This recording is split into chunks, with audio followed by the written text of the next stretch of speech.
Hi, it's Laura Giles with Pan Society. Got a viewer wants to know how to learn how to be an animist. If you have that question too, stay tuned and I'll talk about that just after this.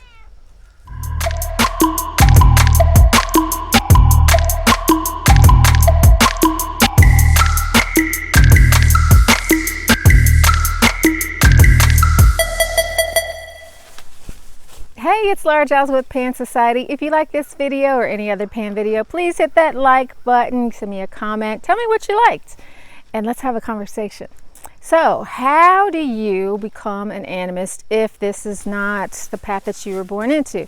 Maybe you're just now hearing about it for the first time, or maybe you've been reading about it, have some ideas about what it is, and the way that we typically do this in the West, we like something, we take a class, we read a book. My opinion is that that's not the best way to learn about animism, because it's not the kind of thing that you can take in through your head. It's really a heart thing. It's really a lifestyle thing. So you have to get out in nature and live it, because it's about how you relate to all the different realms, the people, the animals, the plants, the minerals, the spirit realm, and that's an interaction thing. You're not going to get that from a book. A book is kind of a one-way portal for information. It just goes straight into your head. So, first take a look at you and get you straight. That's the sovereignty piece.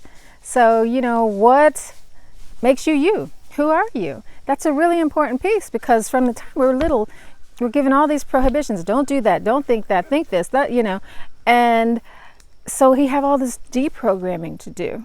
So to get down to who are you, because if you're not relating as yourself, then you're not truly relating. And if you don't have good boundaries, then you're just going to be pushed around all the time. So my suggestion, start with you, start with sovereignty. And when you feel like you had a really good boundary with that, then branch out and start to connect. So you can connect with any of the realms, the people, plants, animals, mineral, spirit. Any one of those is good, because I think, and feel free to disagree, that animism is a relational, holistic form of spirituality. So you can't just be a lone animist in your room talking to nobody. It's about relating. The people closest to us, of course, are our family. So you might start there. How's your relationship with your family? If it's not really good, pick one person, start to heal that. How's your relationship with your community? Do you even have a relationship with your community?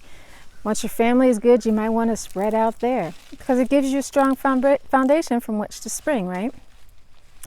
If people are too risky, too dangerous, then you might try animals. I got my 2 dogs and a cat right next to me right here. And animals tend to be safer. They tend to be easier to relate to, because they just tend to love you and don't give you any flack as long as you treat them well.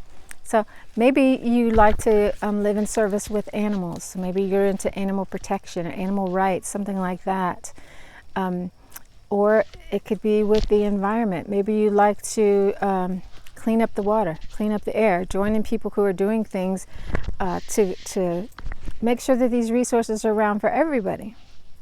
Maybe you're more into minerals, like geology, or I don't know.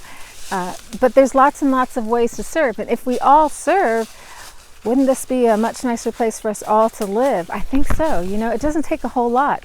It just needs to be, we have to give more than we receive, and then we end up with a bonus, where there's extra, abundance. And that would really turn things around for everybody, wouldn't it?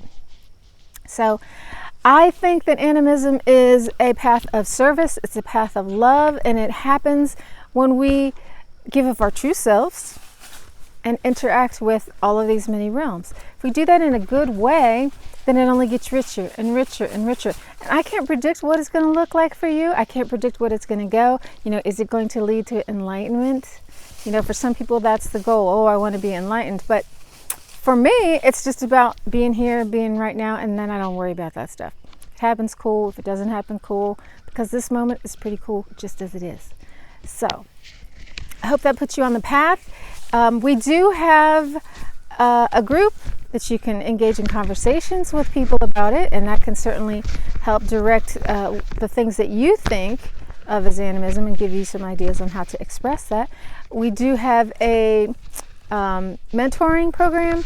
This is not going to teach you how to be an animist, but it's going to kind of answer your questions, kind of steer you in the direction that's the healthiest, most balanced, and maybe more in tune with elements and nature and that kind of thing. Give you some ways of looking at things that maybe are new to you, because there is a different programming, completely different programming if you came from outside of animism, mainly because of that antagonistic duality thing, which I'll talk about in another pan video soon.